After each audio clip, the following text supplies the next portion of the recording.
Alors tout d'abord, bonjour à tous. Donc avec cette conférence, je vais vous présenter une alimentation qu'on appelle antioxydante, qui est directement liée à un phénomène qu'on appelle l'oxydation, qui nous concerne tous, mais plus particulièrement les sportifs pratiquant un sport d'endurance ou d'ultra longue endurance. Alors intéressons-nous un petit peu à ce phénomène. Lorsque vous faites une activité physique, bien évidemment, vous consommez des carburants, des lipides, des glucides, puis vous avez besoin d'un comburant qu'on appelle l'oxygène. Alors les carburants et l'oxygène arrivent dans notre fibre musculaire, et plus précisément au niveau de la mitochondrie, qui est donc un organite, là où va se créer l'énergie. Avec cette énergie, il y a une production d'eau et de gaz carbonique, mais pas que. Il y a également une production d'une molécule qu'on appelle les radicaux libres, et on va s'intéresser à ces radicaux libres parce qu'en grande quantité, ils vont avoir un effet délétère sur notre organisme. Alors, voilà comment ça se passe. Donc on a une cellule classique, et bien les radicaux libres vont l'agresser et vont donc détériorer cette cellule, et on va voir comment. Alors, déjà, ce qui est très important à retenir, c'est que ces radicaux libres, qui sont donc des dérivés qui viennent directement de cette consommation d'oxygène, n'ont pas que des effets négatifs. Ils ont aussi des effets positifs, on n'en parle pas assez. Notamment, ils vont pouvoir neutraliser certaines de nos cellules dites anormales, par exemple des cellules précancéreuses. Ils peuvent aussi neutraliser des cellules qui sont infectées par un agent pathogène. Mais ça, c'est en petite quantité, et dès l'instant où il y a des grandes quantités, bien évidemment, ou de manière très régulière, bien évidemment, il y aura des effets à ce moment-là négatifs. Alors, on est tous concernés par ces effets négatifs, même quand on n'est pas sportif, parce que, il a été montré que les radicaux libres interviennent sur le processus du vieillissement. Mais nous, les sportifs, on va en plus l'aggraver, et on va voir pourquoi. Alors, lorsque l'on est un sportif, on va évidemment consommer de l'oxygène dans les sports d'endurance et d'ultra longue endurance, beaucoup d'oxygène, et donc, on l'a vu, c'est en réaction à cette consommation d'oxygène, donc beaucoup de radicaux libres vont être fabriqués. Mais en dehors de ce phénomène, il y a d'autres éléments aggravants, j'allais dire, pour un sportif, notamment les sportifs qui pratiquent des sports avec des chocs à répétition. Je pense aux trailers dans les descentes, je pense aux marathoniens. Ces chocs à répétition vont créer des petites micro-déchirures au niveau des fibres musculaires, plus précisément au niveau de l'aponévrose, la membrane des fibres musculaires. Et cela va avoir un effet pour aggraver cette production de radicaux libres. Pas terrible. Puis il y a un autre élément, alors cette fois-ci lorsqu'on est en compétition, c'est le stress. Le stress de la compétition, donc soit avant le départ, soit la peur des chutes, par exemple en trail, quelqu'un qui n'est pas très bon descendeur et vit avec le stress ces descentes. Ça va donc aggraver la production de radicaux libres, et puis les trailers ou toute personne dans une course d'endurance avec des barrières horaires et avec ce stress de passer ou pas ces barrières horaires.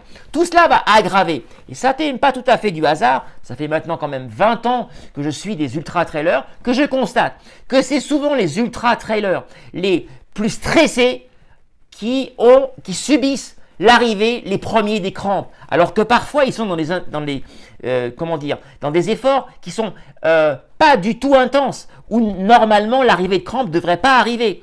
Malgré tout arrivent les crampes, parce que si les crampes ont des origines multifactorielles, la production de radicaux libres, les radicaux libres interviennent et aggravent cette arrivée des crampes. Et donc ce n'est pas tout à fait du hasard. Autre élément dont on oublie un peu trop souvent, c'est un des éléments de cette surconsommation des sucres. En effet, lorsque vous faites un effort d'endurance et d'ultra longue endurance, n'oubliez jamais que votre carburant premier, ça reste des lipides et pas des glucides, même si le marketing autour des produits énergétiques voudrait vous faire croire que c'est en mangeant des sucres que vous allez aller mieux sur un effort d'endurance. Non, vous avez besoin de sucre, mais en petite quantité. Alors les excès de sucre que vous allez prendre, ils vont où? Ils ne partent pas en fumée, ils vont être transformés par l'organisme via une hormone qu'on appelle l'insuline en stockage de sucre, donc en graisse. Et évidemment, ce passage des sucres aux graisses va là aussi aggraver, parce que ça va provoquer l'arrivée de radicaux libres. Vous voyez, il y a différents éléments aggravants au phénomène initial, qui est donc la surconsommation d'oxygène. Alors, attention, il n'y a pas que le sportif qui va être concerné par cette aggravation des radicaux libres. Il y a des facteurs qui sont endogènes et des facteurs exogènes. Donc facteurs endogènes, on va dire pour faire court, qui viennent de notre propre intérieur, donc les inflammations, j'en ai parlé, les infections, le déficit immunitaire, le stress, j'en ai parlé, et puis le phénomène du vieillissement.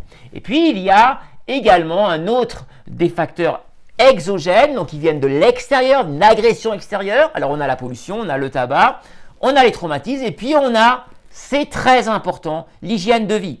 En effet, lorsque vous avez des manques de sommeil ou que l'alimentation est tout à fait hasardeuse, eh bien, il y a une aggravation de ces productions de radicaux libres.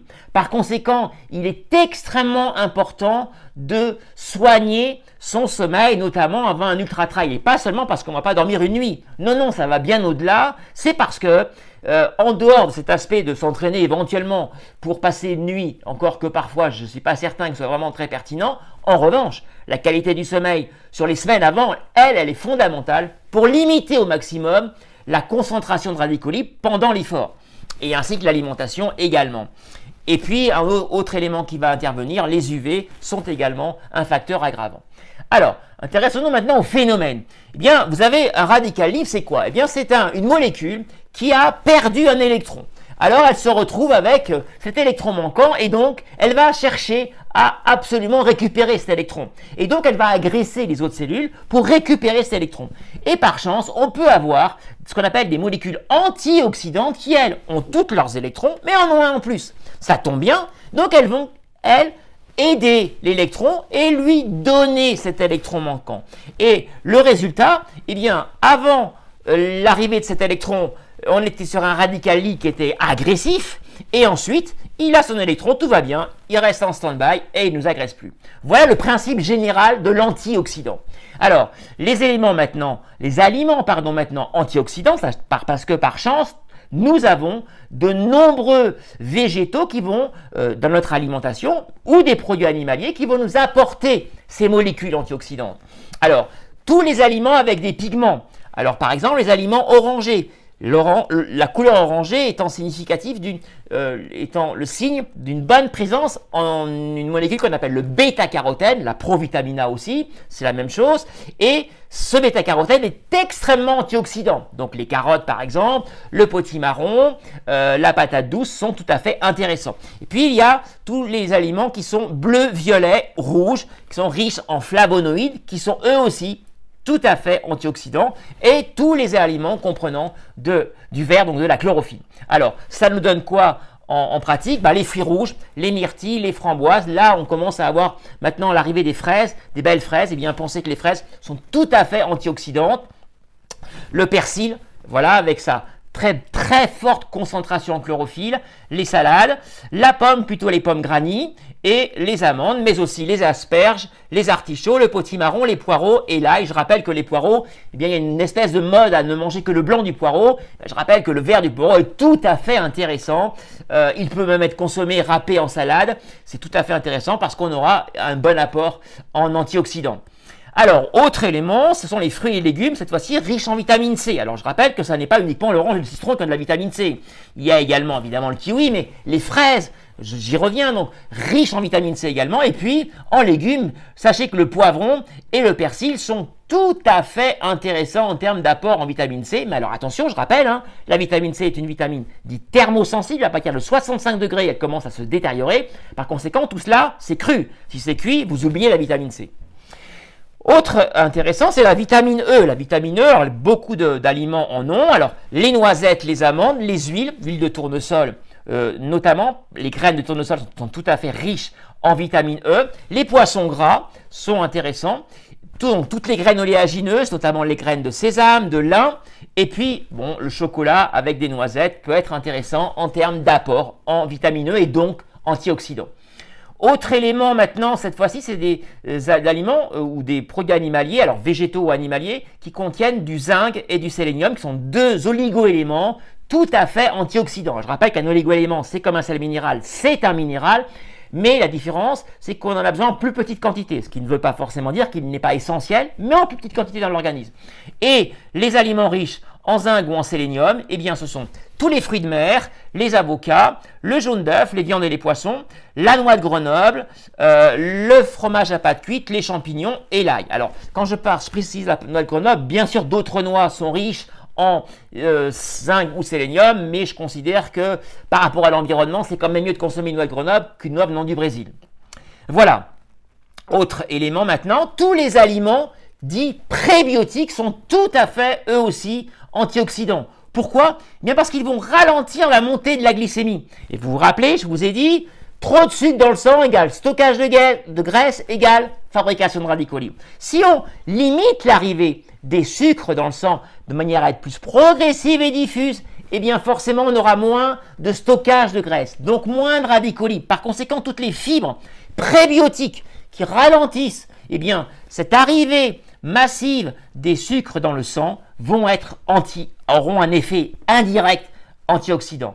Alors ça concerne quoi en termes de prébiotiques? Le radis noir, le brocoli, la choucroute, le chou fermenté est excellent en termes de prébiotiques, les oignons rouges, les amandes, mais aussi les asperges, l'artichaut. On n'y pense pas très souvent, c'est extrêmement intéressant l'artichaut. Le potimarron, ça n'est pas l'époque, mais dans l'hiver c'est intéressant. Les poireaux, encore une fois, et l'ail qu'on le retrouve. Voilà, maintenant donc un résumé de tout ce que je viens de vous dire. Donc, on va prendre une alimentation antioxydante. Si on va favoriser une alimentation avec des aliments riches en vitamines C et E, en provitamine A qu'on appelle le bêta-carotène, les fruits et légumes riches en pigments bleu, violet. Alors, j'ai abordé par exemple la betterave rouge. Je pensais que la betterave rouge peut se manger crue. Et puis, il y a aussi, je ne vous ai pas tout cité, la spiruline est aussi tout à fait intéressante avec ces pigments qu'on appelle la phytocyanine. La phycocyanine est tout à fait intéressante parce que elle aussi extrêmement intéressante. Et sachez que la spiruline peut avoir de très bons pourcentages de phycocyanine, autour de 17% par exemple. Les oligo-éléments, j'en ai parlé, et les prébiotiques. Voilà, bien écoutez à tous, j'espère vous avoir dressé un peu des éléments qui vous permettront d'avoir une alimentation la plus antioxydante possible. Je rappelle donc que je suis coach et que je donne des conseils à distance pour des préparations trail ou ultra trail, où je donne également des conseils sur la nutrition. Tout est sur mon site avec les différentes formules, et donc à très bientôt pour une prochaine conférence.